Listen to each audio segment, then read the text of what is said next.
지난 2주간 내가 나의 택한 자와 언약을 맺으신다고 하는 하나님의 말씀을 통해서 언약을 맺으시는 하나님이라고 하는 주제를 가지고 말씀을 전했습니다. 그러면서 이제 우리가 하나님께서 반드시 택하신 자와 언약을 맺으시는데 택하시는 목적이 있고 그리고 언약을 맺는 이유들이 있었음을 우리가 창세시대 아담을 통해서 그리고 한민족 이스라엘 민족을 통해서 그리고 오늘 신약시대를 살아가고 있는 우리 그리스도인들에 대한 하나님의 말씀을 통해서 이미 살펴보고 확인했습니다. 그러면서 이제 우리 하나님께서 이렇게 언약을 하셨는데 이스라엘 백성들과 맺은 언약 속에 하나님께서 이스라엘 백성들에게 3가지의 언약을 하는 것을 우리가 보게 됩니다. 그런데 이 3가지의 언약을 하기 전에 이 3가지의 언약을 이스라엘 백성들에게 하나님께서 하시기 이전에 그 배경을 살펴보면 우리 하나님께서 창세기 15장에서 아브라함이라고 하는 한 사람을 택합니다. 이 아브라함은 하나님을 믿는 사람도 아니었고 저 갈대아 우르라고 하는 곳에 메소포타미아에 살고 있었는데 자기의 아버지는 우상을 만드는 그런 직업을 갖고 있었습니다. 그런 아브라함을 하나님께서 택하셔서 거기에서 불러서 결국 끝내 가나안 땅으로 인도하시게 되고 그 가나안 땅에 이제 들어가기 전에 하란에 머물렀을 때 하나님께서 아브라함에게 엄청난 약속들을 하시죠.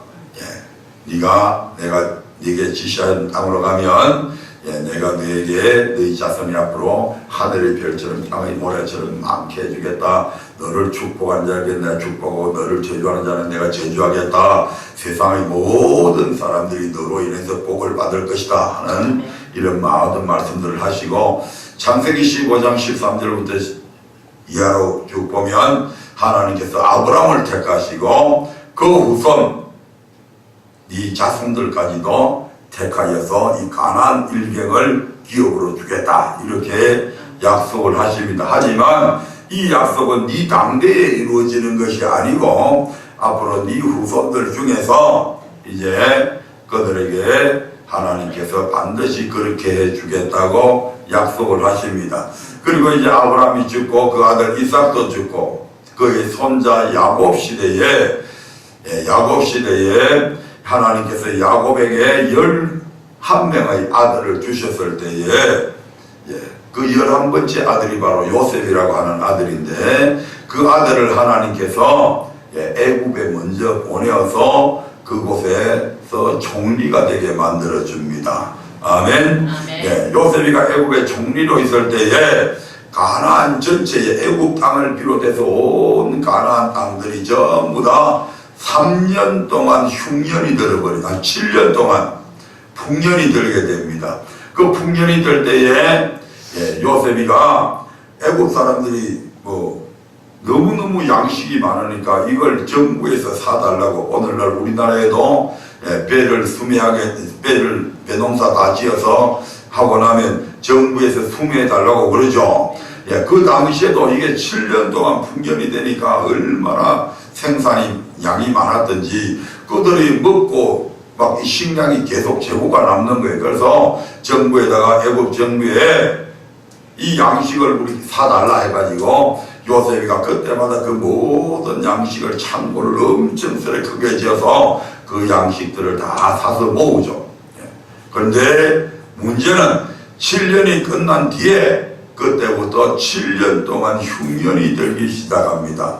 아멘. 그래서 당장 먹을 것이 없으니까 애굽 사람들이 다시 애굽 정부에 요청하기를 우리에게 양식을 달라. 양식을 팔아라.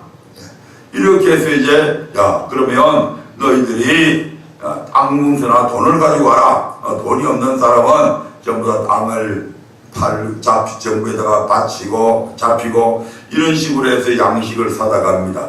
근데 좀 나아질까 싶었더니 그 다음에도 막 그런 일들이 일어나는 거예요. 아멘. 예, 이렇게 해서 이제 7년 동안 흉년이 들어서 애국 전체 사람들은 바로 바로왕의 노예가 되어버리죠. 그런 와중에 가나안 땅에 살고 있던 이 야곱과 그의 형제들에게도 같은 이 흉년이 들었다 이 말이죠.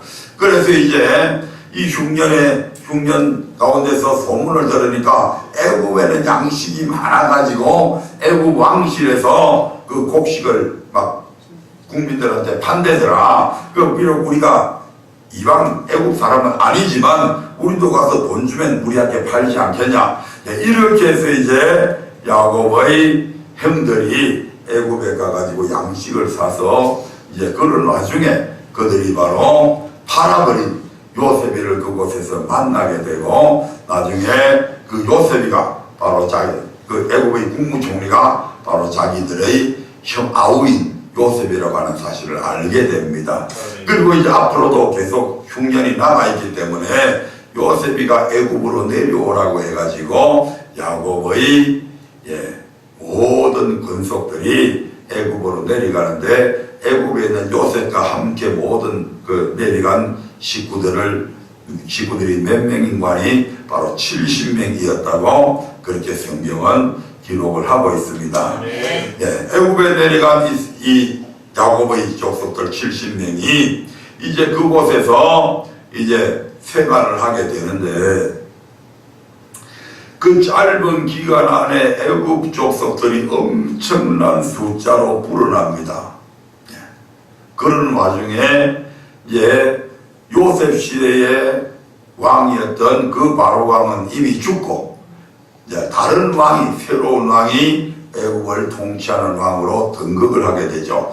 이 사람은 요셉은 그리고 이제 요셉도 죽고 그래서 이 사람은 이 새로 등극한 왕은 요셉이 얼마나 애굽에 큰 공적을 세웠는지 알지 못하는 사람이었다고 성경은 그렇게 기록을 하고 있습니다.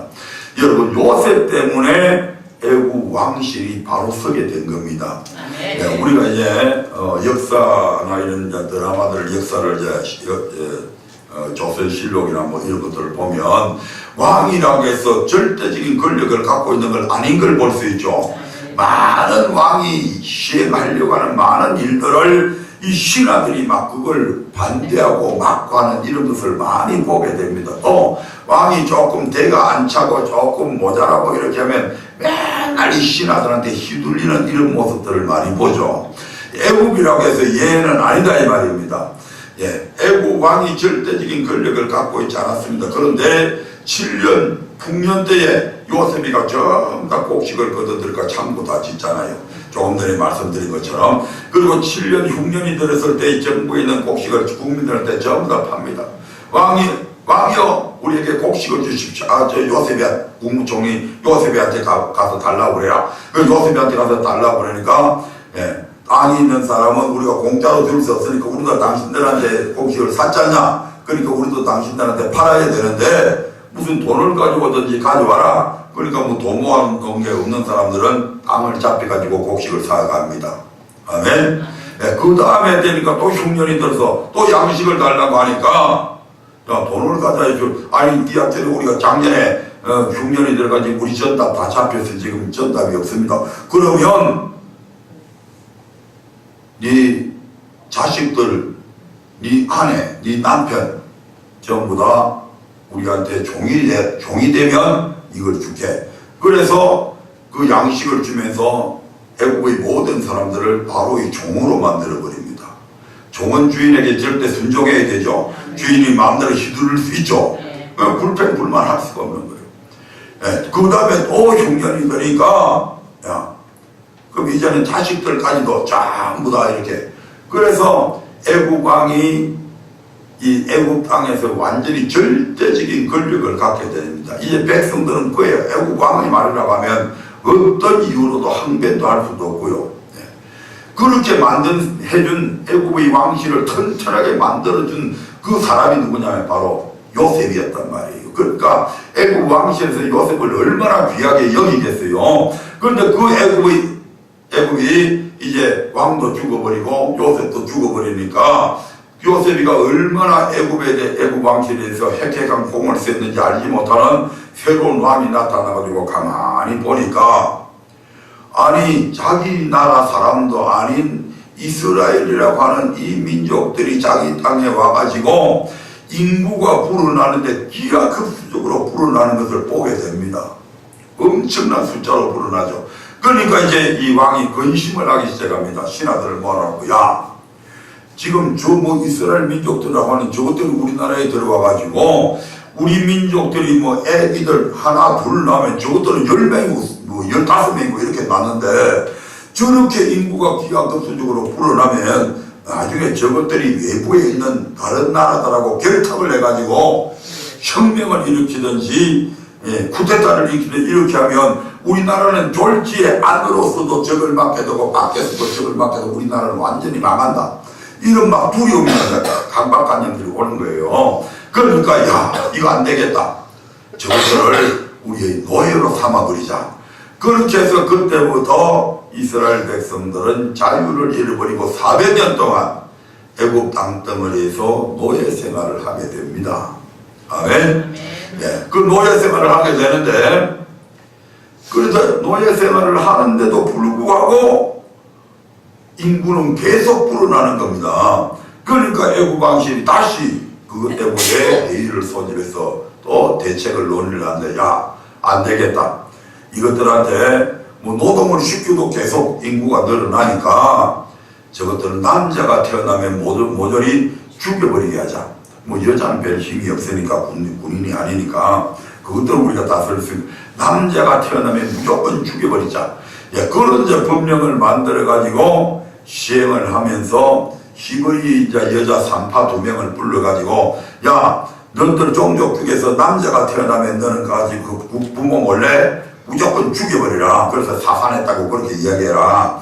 근데 이 산파들이 그렇게 하면 그게 생명을 죽이면 그게 죄가 되잖아요. 그러니까 하나님을 믿는, 하나님을 그래도 어렴풋이 듣고 있는 이 산파들이 하나님이 두려워서 그렇게 안 하게 되는 거죠. 네, 그렇게 이제 그 정책이 실패하다 보니까 이제는 바로가 노골적으로 공포를 해버립니다. 모든 이스라엘 민족들은 들으라. 오늘 이후로 너희들이 남자아기가 태어나면 무조건 죽여라. 이렇게 공포를 해버립니다. 그때부터 이스라엘 백성들은 어쩔 수 없이 10달 동안 그렇게 산모가 고통하면서 아기를 낳았지만 그 아기를 낳고 나서 얼마 지나지 않아서 다 죽여야 되는 그런 아픔을 겪게 됩니다. 그러다 보니까 이스라엘 백성들이 그 때문에 신음하고 하나님 앞에 기도하기 시작하는 겁니다.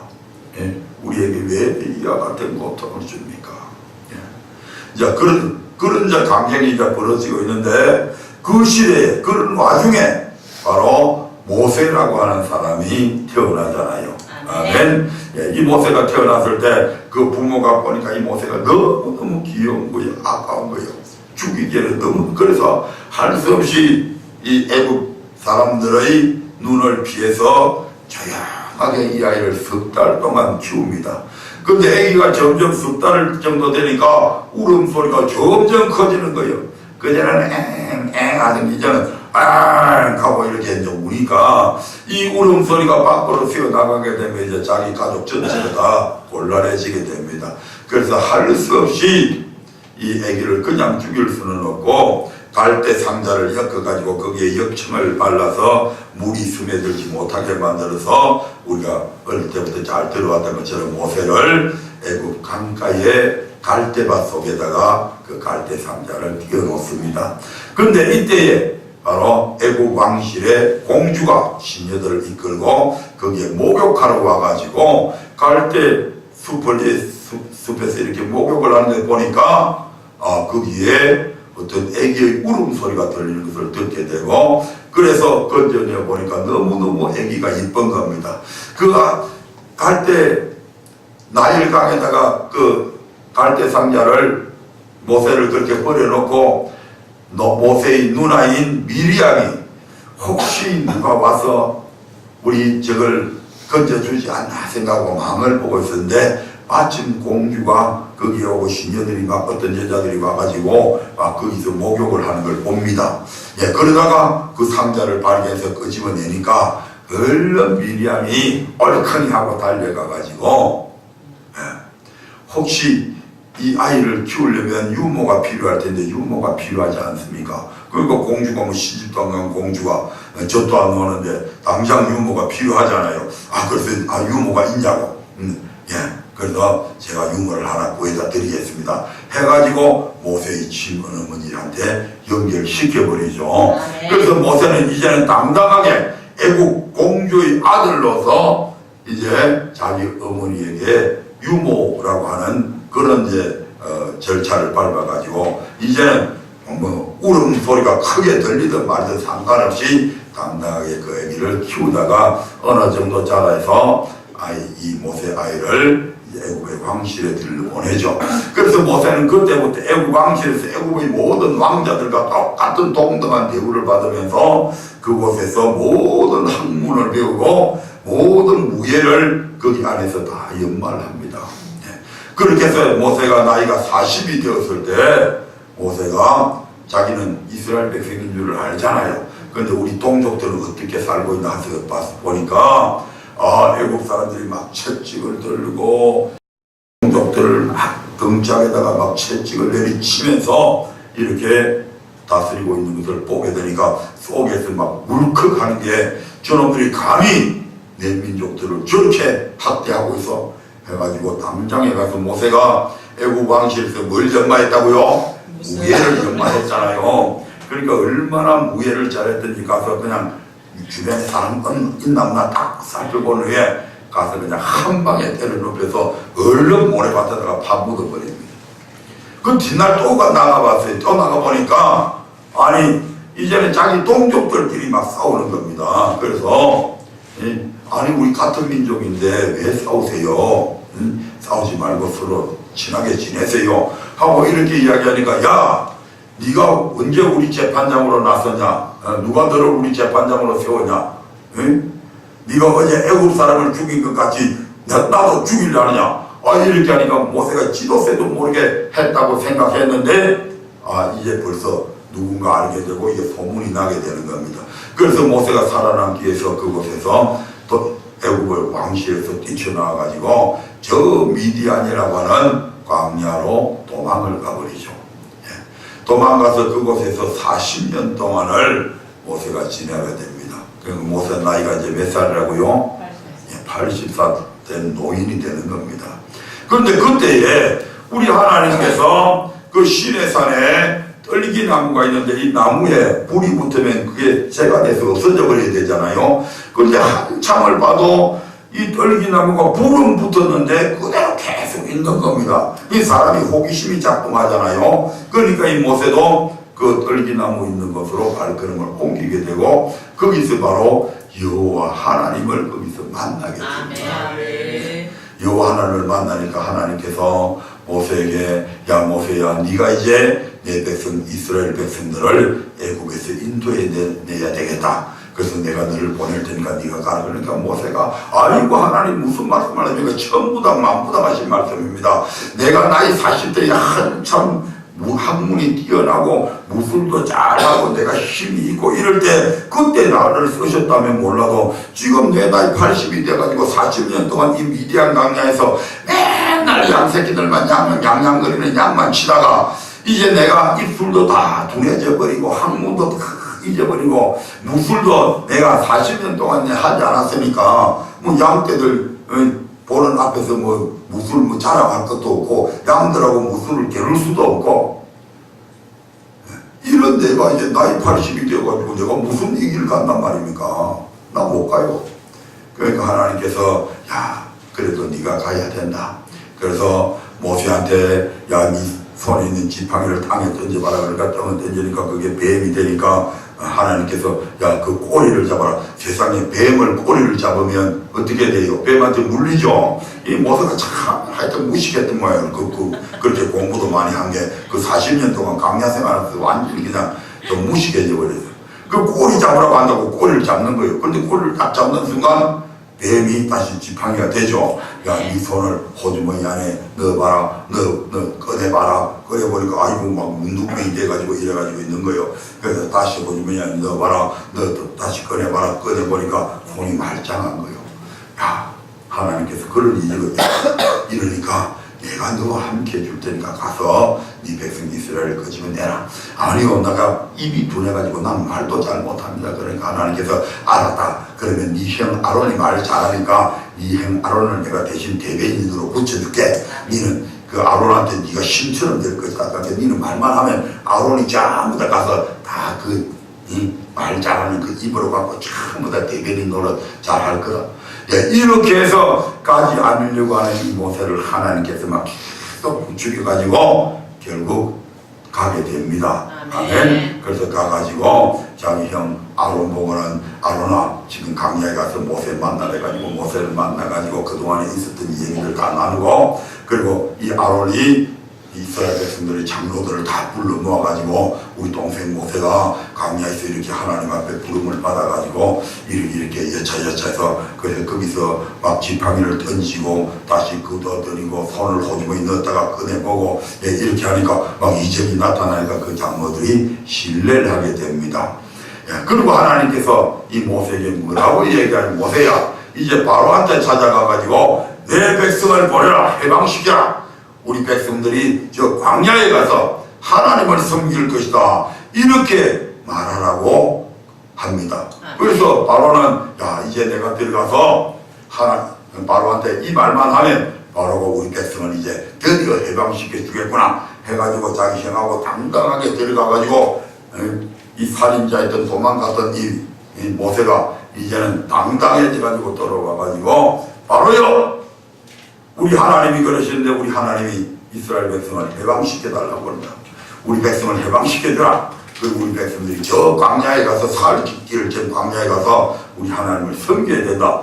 이렇게 요구를 하게 되죠. 그러니까 이 애국왕 바로가 되니까 기가 막힌 노릇입니다. 아니 이 노예 백성 이놈들이 간이 배 밖으로 놓은 놈들이지 어디 감히 왕 앞에 나와가지고 여태껏 한 번도 들어보지 못한 희한한 것을 요구를 하고 있거든. 당장 자기들을 해방시켜달래. 바로가 머리가 돌리지 않은 이상 해방시킬 리가 있습니까? 하하 이놈들 피가 막 저놈들 저 얘기하는 거 들어봐라. 이놈들이 그동안에 내가 자기들 종을 삼아가지고 그랬더니 편안하게 대해줬더니 요것들이 간이 배 밖을 나와서 그렇다.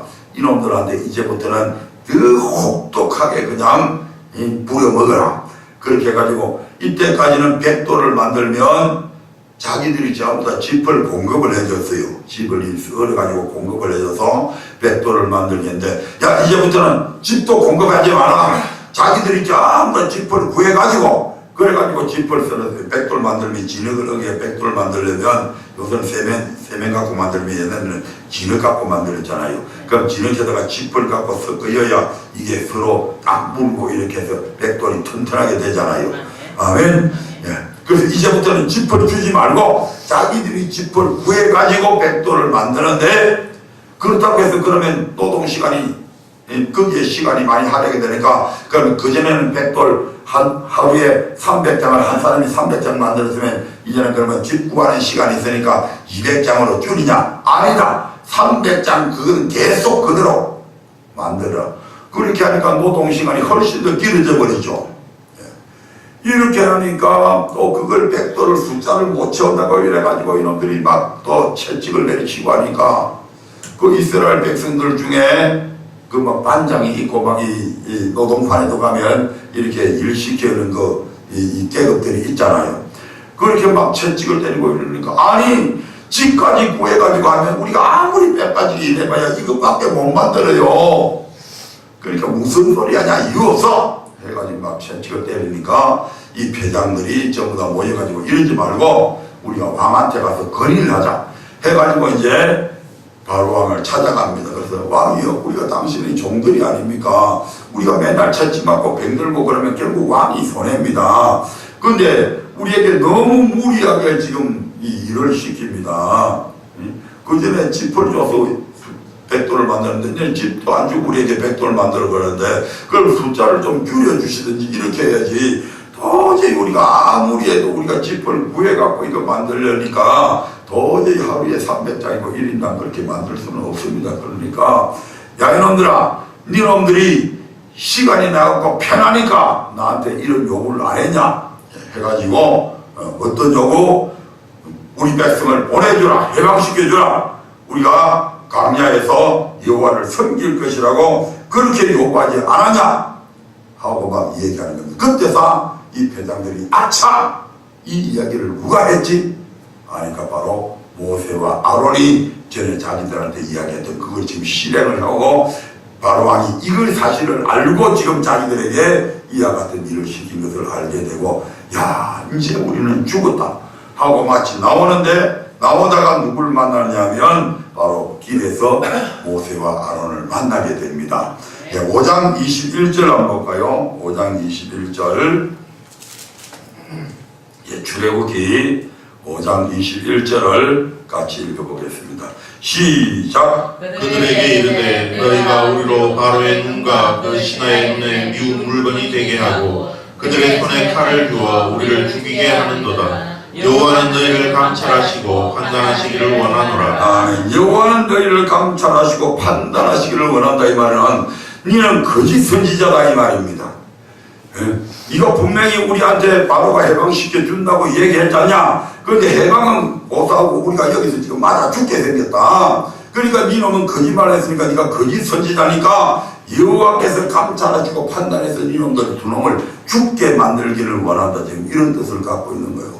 아니 새 빠지게 하나님께서 시킨 대로 다 했더니 실컷 백성들한테 욕만 얻어먹은 이 모세와 아론이 너무너무 억울하잖아요. 그러니까 하나님 앞에 막 기도를 해요. 하나님 앞에 막 따지는 거예요. 22절 23절 한번 볼까요?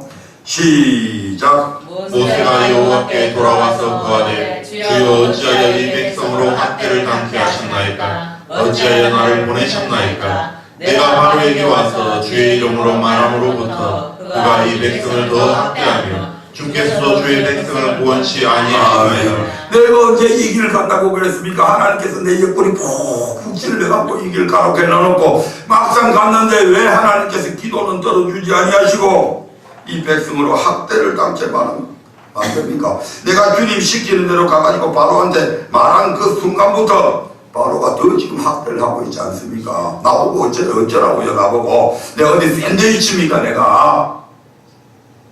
따지는 거예요. 그러니까 이제 우리 하나님께서 모세한테 모세야 걱정하지 마라. 내가 바로에게 하는 일을 이제 네가 볼 것인데 내가 강한 손을 더하게 되면 즉 바로에게 재앙을 내리게 되면 바로가 너희들을 보내줄 것이다. 그리고 바로가 너희들을 너희 이 애굽 땅에서 쫓아내다시피 보내줄 것이니까 걱정 마라. 이렇게 해가지고 하나님께서 이스라엘 백성들에게 준 언약의 내용이 바로 하나님의 세 가지 언약입니다. 아멘. 그래서 오늘 말씀의 제목이 세 가지 언약이잖아요. 그래서 처음 들어가는 부분이 돼서 처음으로 시작하는 부분이 돼서 좀 제가 오랫동안 설명을 했습니다. 하나님이 세 가지 언약이 주어지는데 우리는 일반적으로 많은 목사님들이 지금 오류를 범하고 있는 게 이 세 가지 언약이 따로따로 언약이란 말이에요. 한 가지 첫 번째 언약이 이루어지면 나머지 두 번째, 세 번째 언약이 자동적으로 성취되는 게 아니란 말이에요. 각각 따로따로예요. 자, 먼저 6절의 언약 같이 봅니다. 시작. 그러므로 이스라엘 자손에게 말하기를 나는 여호와라. 내가 애굽 사람의 무거운 짐 밑에서 너희를 빼어내며 그 고역에서 너희를 건지며 편팔과 큰 재앙으로 너희를 구속하여. 이게 이제 첫 번째 언약이고 두 번째 언약 7절 봅니다. 시작. 너희로 너희 백성을 삼고 나는 너희 하나님이 되리니 나는 애굽 사람의 무거운 짐 밑에서 너희를 빼어내 너희 하나님 여호와인 줄 너희가 알지라. 아멘. 8절 세 번째 언약입니다. 시작. 내가 아브라함과 이삭과 야곱에게 주기로 맹세한 땅으로 너희를 인도하고 그 땅을 너희에게 주어 기업을 삼게 하리라. 나는 여호와로라 하셨다 하라. 아멘.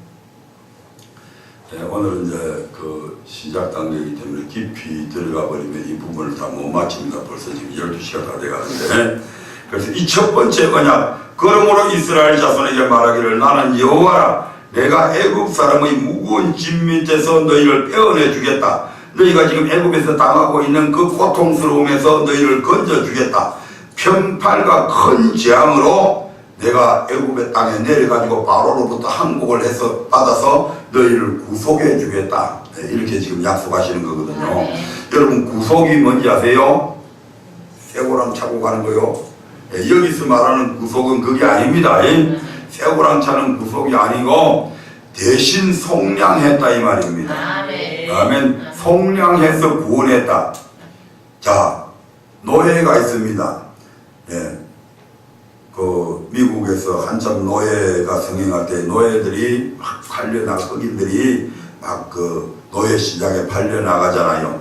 그러면 많은 백인들이 그 노예들을 보고 그 노예가 튼튼하다든지 힘께나 세게 생겼다든지 좀 여인 같으면 아름다운 여인이 돼서 뭐 어떤 뭐 성적 대상으로 삼겠다든지 하여튼 별별 이유로 그것들 보고 이제 그 사람들의 그 생김새나 이런 건강 상태나 이런 걸 보면서 경매를 해가지고 그 사는 노예를 산단 말이에요. 아멘. 자, 그런데 이 노예를 살려면 그냥 사는 게 아니죠. 뭐 돈을 줘야 되죠. 예, 돈을 주고 삽니다. 자, 내가 저 노예를, 저 노예는 진짜 노예 되기 아깝다. 저 노예를 해방을 시켜줘야 되겠는데 어떻게 하면 해방시켜줄 수 있지? 방법이 하나 있습니다. 내가 가가지고 다른 사람이 막 100달러 부르는데 나는 막 1000달러를 불러서 그러니까 어떤 사람이 또 1200달러를 불러서 그래서 내가 1만 달러를 불러서 그러니까 결국 내한테 낙찰이 되었습니다. 그 노예를 사가 와가지고 그 노예 문서 자체를 싸그리 없애버리고 그렇게 하면 그때부터 그 노예는 노예가 아닌 겁니다. 이것을 가리켜서 구속이라고 이렇게 얘기한다 이 말입니다. 내가 대신 값을 주고 사가 와가지고 그 속량을 해버리는 거예요. 아멘. 예. 지금 이스라엘 백성들은 애굽에서 뭡니까? 노예잖아요.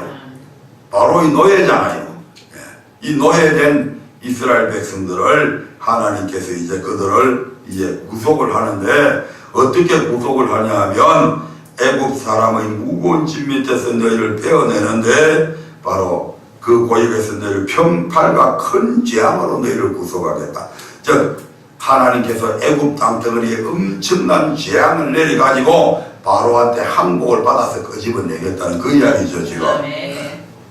그래서 이제 출애굽기 7장부터 보면 7장부터 11장까지 보면 애굽 땅에 엄청난 재앙이 10가지 재앙이 내려오죠. 이 앞전에 우리 유년 친구도 세가족방 공부하면서 배웠죠. 하나님께서 10가지 재앙을 막 내려가지고 결국에는 바로가 항복을 하고 이스라엘 백성들이 이제 애굽에서 나오게 되는 그런 사건들이 바로 이 애굽에서의 구원이라 이 말이죠. 이 애굽에서의 구원은 구속사적인 면에서 볼 때에 신약 시대에 우리가 예수 믿는 그 과정이나 이스라엘 백성들이 애굽에서 구원받는 이 과정이 다 동일합니다. 그래서 구약은 신약의 뭐다? 그림자라고 얘기하잖아요. 신약은 실제고 구약은 그림자라고 얘기합니다. 네, 그래서 그 그림자 중에 이 구속사적인 면에서 볼 때는 이 출애굽에서 이스라엘 백성들이 애굽에서 나오는 이 과정까지가 바로 우리가 세상에 있던 우리가 예수 믿고 주가 그리스도시요 살아계신 하나님의 아들이라고 고백해서 구원받은 이 과정하고 똑같다 이 말이죠. 아멘. 그래서 신약에서 이것은 바로 실체고 구약에서는 그걸 그림자로 이렇게 얘기를 합니다. 그래서 그 부분들은 시간이 너무 길어지니까 다음 주에 말씀을 드리도록 하고. 자, 근데 많은 사람들이 이 첫 번째 구원, 주가 그리스도시요 살아계신 하나님의 아들입니다. 세상에서 우리가 예수 믿으면 주가 그리스도시요 살아계신 하나님의 아들이라고 믿으면 우리가 구원받죠. 무엇에서 구원받아요? 죄에서 구원이라고 그러죠. 원죄에서 구원받은 거다 이 말이죠.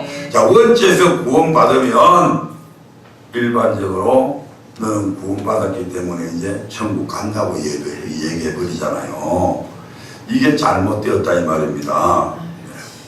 이제 학생이 돼가지고 초등학교에 입학을 했어요. 나이가 돼서 초등학교 입학을 했어요. 초등학교 입학을 하면 초등학교 6년, 중학교 3년, 고등학교 3년, 대학 4년 이런 과정들이 있죠. 초등학교 입학한 놈 보고 야 너는 이제 다 됐어. 너는 이제 학생 되었기 때문에 너는 이제 더 이상 공부할 필요 없는 거야. 이거하고 또 마찬가지다 이 말입니다. 이제 그때부터 이제 공부를 비로소 시작하는 단계에 들어왔는데 너는 이제 초등학생 되었으니까 공부할 필요 없대. 이 말이나 주가 그리스도시요 살아계신 하나님의 아들이고 고백해서 이제는 아담의 원죄로부터 구속함을 받았는데 이제 이때부터 구속한 백성들에게 하나님께서 말씀을 주시잖아요. 너가 이제 구속받았기 때문에 이제부터는 많이 섬기지 말고 하나님을 섬겨야 되는데 이렇게 하나님을 섬겨야 된다 해가지고 하나님께서 비로소 말씀을 주시잖아요. 그런데 우리 목사들이 잘못 가르쳐가지고 너는 이제 죄로부터 구원받았기 때문에 너는 저 천국까지 가는 구원 다 받았다고 얘기해 버리잖아요. 그 과정이 전부 다 생략되어 버렸잖아요. 그래서 한 번 구원은 영원한 구원이기 때문에 너는 이제부터 어떤 짓을 해도 결코 너는 멸망하지 않는다. 하나님은 사랑이시다. 그 사랑이신 하나님은 결코 구원받은 너를 멸망시키지 않는다. 결의를 해서라도 천국까지 끌고 간다. 이렇게 말해버렸다 이 말이에요. 아멘. 근데 성경은 그렇게 얘기를 안 해요. 이 첫 번째 구속함을 딱 받고 나니까 두 번째 언약을 주님께서 이렇게 반포하시잖아요. 7절 한번 볼까요? 6장 7절 시작. 너희로 내 백성을 삼고 나는 너희 하나님이 되리니 나는 내 사람의 무거운 짐 밑에서 너희를 빼어낸 너희 하나님 여호와인 줄 너희가 알지라. 아멘. 예, 이 당시에 하나님은 심정정치잖아요. 예, 대한민국의 주권은 국민에게 있고 국민들이 대통령 뽑고 국민들이 국회의원 뽑고 해가지고 대한민국의 정치는 대표로 대통령이나 국회의원들이 하지만 사실은 누가 하는 거다? 국민들이 하는 정치란 말이에요. 아멘. 예, 주권이 국민들에게 있는데 그 왕정정치 시대는 모든 주권이 누구에게 있다? 왕에게 있는 거예요. 그럼 신정정치 시대는 그 모든 주권이 누구한테 있다? 하나님께 신에게 하나님께 있단 말이에요. 아멘. 네. 자, 그런 하나님께서 내가 너희를 내 백성을 삼아주겠다.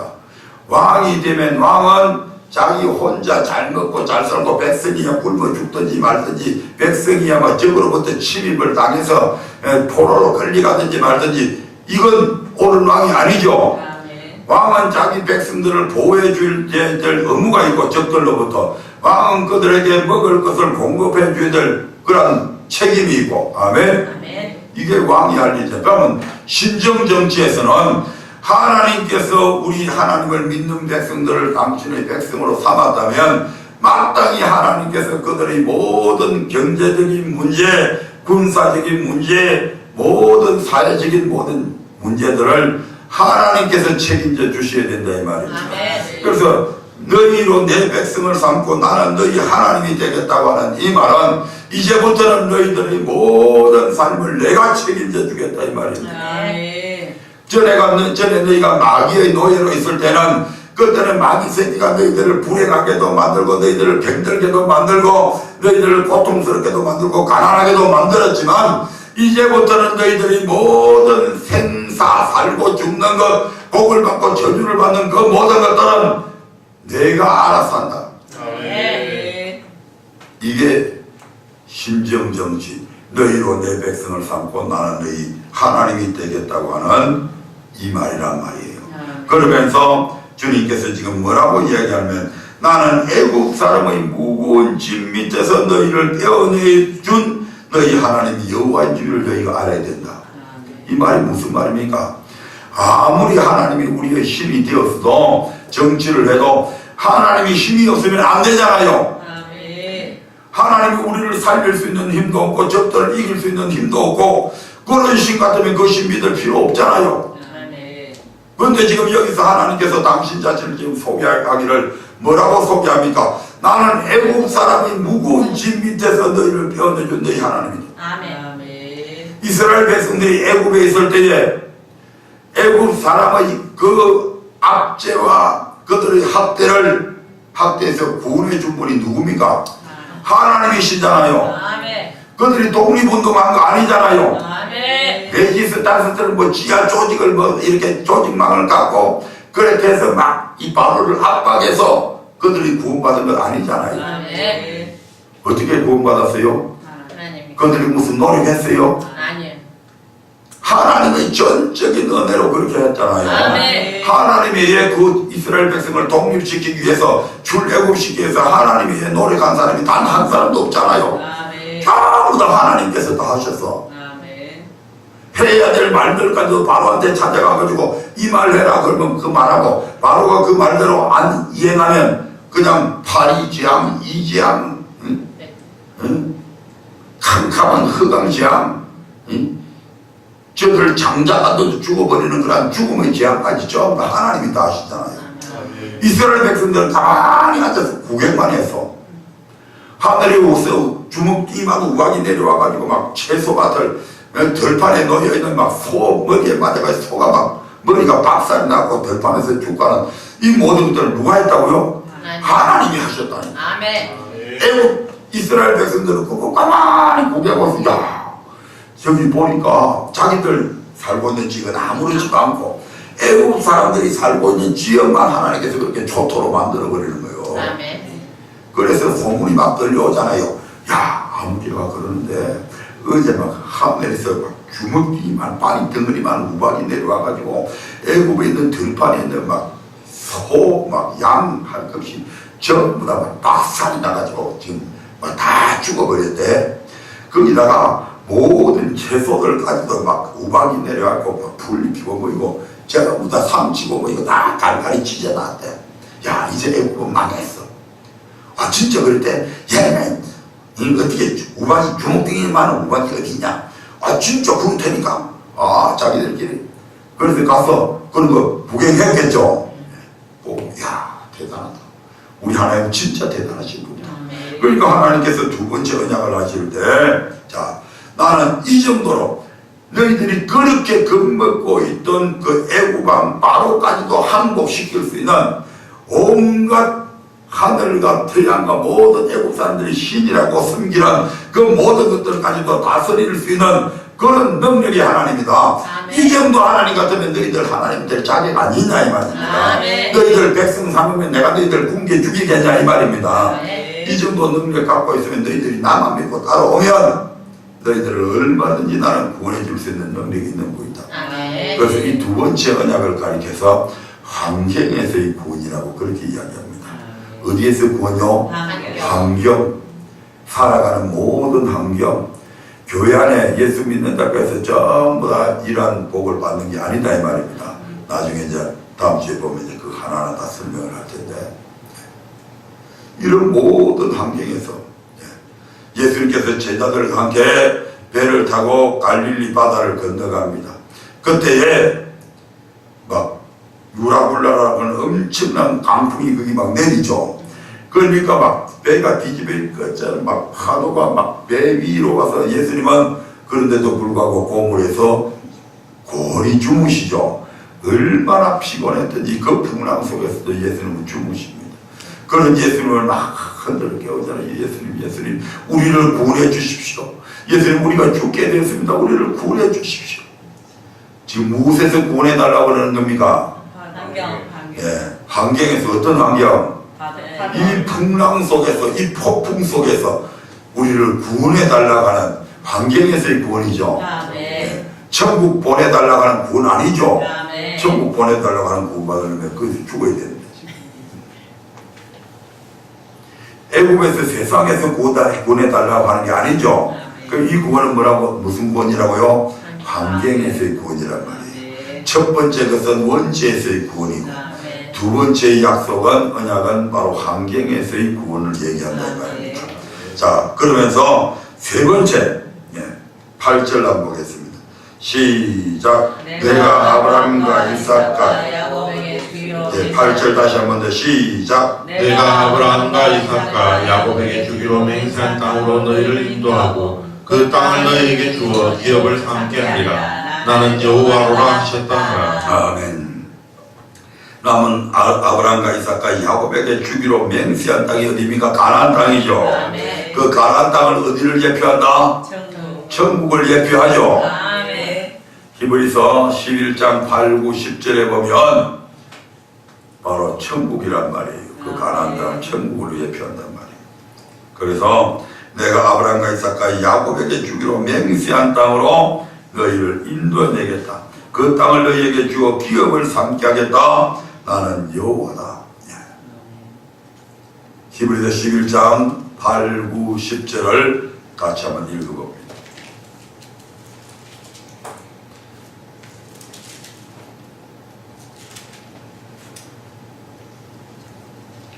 같이 읽습니다.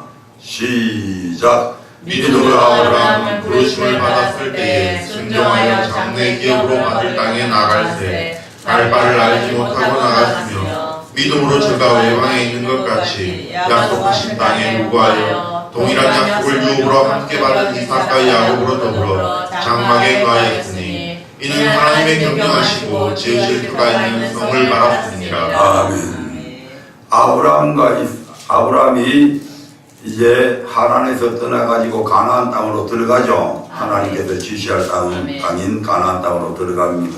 네, 그곳에서 아브라함과 이삭과 야곱이 아브라함도 그렇고 이삭도 그렇고 야곱도 그렇고 가나안병이로 살았습니까? 큰 부자였죠. 큰 부자인데 이 사람들이 지금 무엇에서 살았어요? 장막 속에서 살았죠. 텐트 쳐놓고 살았다 이 말입니다. 아니 그 사람들은 유목민이니까 당연히 텐트 안에서 사는 것 아니에요. 아니란 말이에요. 아브라함과 이삭과 야곱이 업은 목축업이지만 자기들이 직접 처음에는 자기들이 직접 양떼 소떼를 지었지만 거부가 되고 나서도 양떼 소떼를 직접 친 건 아니잖아요. 그에게는 수백 명의 종들이 있었잖아요. 그 종들이 전부 다 소떼 양도 들판에 끌고 나가가지고 풀이 여기다 불 다 뜯어먹으면 또 저쪽으로 옮기고 이렇게 했잖아요. 그러면 자기들은 아브라함과 이삭과 야곱은 한 곳에 정착을 해도 상관이 없는 거죠. 그런데도 불구하고 아브라함과 이삭과 야곱은 무엇에서 거했다? 장막에 거했다. 텐트 안에서 거했다. 왜? 이 땅은 내가 영원히 살 땅이 아니야. 이 땅은 내 본향이 아니야. 내 본향은 저기에서 저 천국에서 하나님의 경영하시고 지으실 터가 있는 하나님께서 내가 너희를 위하여 처소를 예비하러 가노니 내가 가서 처소를 예비하면 다시 와서 너희를 나 있는 대로 영접하겠다. 아멘. 하나님께서 경영을 하시고 하나님께서 지으실 통 그 새 예루살렘 성을 바라보고 그곳이 나의 본향이다. 그것을 갈망하면서 그들은 끊임없이 장막 속에서 살았잖아요. 애굽의 총리가 된 요셉까지도 애굽이 야 이곳이 살기 좋은 곳이다 해갖고 그곳에다가 정착한 것이 아니라 죽음에서 유언을 뭐라고 남겨요? 내가 죽고 나서 너희들이 앞으로 다시 가나안 땅으로 가게 될 것이다. 그런데 그때 반드시 하나님께서 너희들을 가나안 땅으로 가게 할 것인데 그때에 내 유고를 옮겨가라고 얘기하죠. 왜? 애굽은 내가 살 곳이 아니다. 애굽은 내 본향이 아니다 이 말입니다. 그래서 하나님께서 아브라함과 이삭과 야곱에게 맹세한 땅으로 너희를 인도하겠다. 저 천국으로 인도해 주겠다 이 말입니다. 그러니까 환경에서 구원받았다고 해서 다 천국 가는 거 아닙니다. 환경에서 예수 믿으면서 환경에서 구원받은 사람도 있고 여전히 예수 믿으면서도 고통당하는 사람들이 있잖아요. 그건 고통당해도 이 땅에서 고통당해도 좀 상관없습니다. 하지만 이 세 번째 이건 반드시 들어가야 된단 말이에요. 그래서 기본은 뭐냐면 반드시 일단은 애굽에서 구원받는 게 성결 조건입니다. 애굽에서 구원 안 받은 사람은 아무리 발버둥쳐도 환경에서 구원 못 받습니다. 아멘. 마귀의 노예로 있으면서 환경에서 구원 받을 리가 있습니까? 애굽에서 구원 못 받은 사람은 절대로 가나안 땅에 못 들어갑니다. 아멘. 세상에서 떠나지 않고 어떻게 세상과 맨날 착하면서 어떻게 천국 간다고 그래요? 아멘. 못 가. 아멘. 거기에 묶여 있는 거예요. 그런데 이 세 가지 언약이 각각 따로따로란 말이에요. 아멘. 그 따로따른데 가장 기본은 뭐다? 6장 6절의 언약이란 말이에요. 원죄에서 구원받은 즉 주가 그리스도시와 살아계신 하나님의 아들이라고 고백해야 된단 말이에요. 아멘. 고백한 바탕에서 하나님께서 우리에게 너는 이렇게 하면 너 잘 산다, 이렇게 하면 네 저주 받는다 말씀하셨죠. 아멘. 그래서 환경에서 구원받으려면 그 말씀대로 복 받을 짓을 하면 복을 받고 아멘. 저주 받을 짓 하면 저주 받는다 이 말입니다. 아멘. 그러므로 복과 저주는 누가 선택하는 것이다? 내가. 내가 선택하는 거예요. 아멘. 하나님 왜 나를 이렇게 가난하게 만들었어요? 내가 언제 너를 가난하게 만들었냐? 네가 스스로 가난을 자취한 게 아니냐 이 말이죠. 아멘.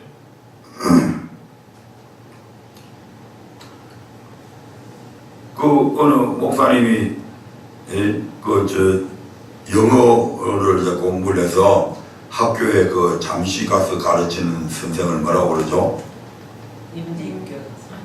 그거 인턴 교사들 하는 참. 예, 하여튼 그 인턴 교사라 치고 그래서 인턴 교사를 해서 이제 고등학교 가가지고 공부를 가르치는 거예요. 영어를 이제 가르치는데 어느 이제 시험을 쳤는데 어느 학생이 빵점을 맞았어요. 얼마나 공부를 더럽게 안 했으면 빵점을 맞았어. 그래서 선생님한테 항의를 한 거예요. 선생님! 아니 내가 지금 고3인데 대학을 가려면 그래도 수능 점수가 어느 정도 나와야 되냐. 수능 점수 말고 그 학교에서 찍은 점수 뭐예요? 내신 성적이 어느 정도 나와야 되잖아요. 도대체 나한테 빵점 주는 이런 선생님이 어디에 있어요? 그래서 아니 내가 언제 니한테 빵점 줬냐? 아니 선생님 나한테 지금 빵점 줬잖아요. 나는 나한테 빵점 안 줬는데 아니 줘놔놓고 왜 안 줬다고 그래요? 선생님 왜 거짓말해요? 따졌어. 아니 내가 니한테 빵점 준 게 아니고 니가 빵점 가져갔잖아. 나는 네가 빵점 안 먹게 하기 위해서 열심으로 니한테 가르쳤는데 네가 공부도 안 하고 내 시키는 대로 안 하고 뜻도 안 하고 그래가지고 네가 빵점을 취한 거지. 내가 니한테 빵점 주. 나는 네가 아무것도 따라하지 아무것도 안 써서 그냥 동그라미만 쳤을 뿐이야. 그 빵점 누가 잘못해서 빵점 먹었다고요? 지가 빵점 먹은 거요. 하나님이 우리를 가난하게 한 게 아니고 내가 가난하게 할 짓을 해서 가난하게 되었다니까. 아멘. 내가 부자 살 짓을 하면 하나님 반드시 부자 만들어주고 아멘. 내가 가난할 짓 하면 가난하게 되고 내가 복 받을 짓 하면 복 받고 아멘. 내가 저주 받을 짓 하면 저주 받는다 이 말입니다. 아멘. 이게 하나님의 언약이잖아요. 아멘. 그래서 우리가 예수 믿음, 물론 전도할 때는 예수 믿어야 복 받습니다. 어떻게 이런 것까지 일일이 다 설명을 해요. 예수 믿어야 복 받습니다. 예수 믿어야 천국 갑니다. 그러니까 꼭 예수 믿으세요. 그게 기본이니까 그렇게 얘기해야 됩니다. 괜히 거기에 가서 율법을 지켜야 되고 말씀을 지켜야 되고 순종해야 되고 이러면 처음부터 전부 다 도망가 버리지. 아무도 올 사람 없어.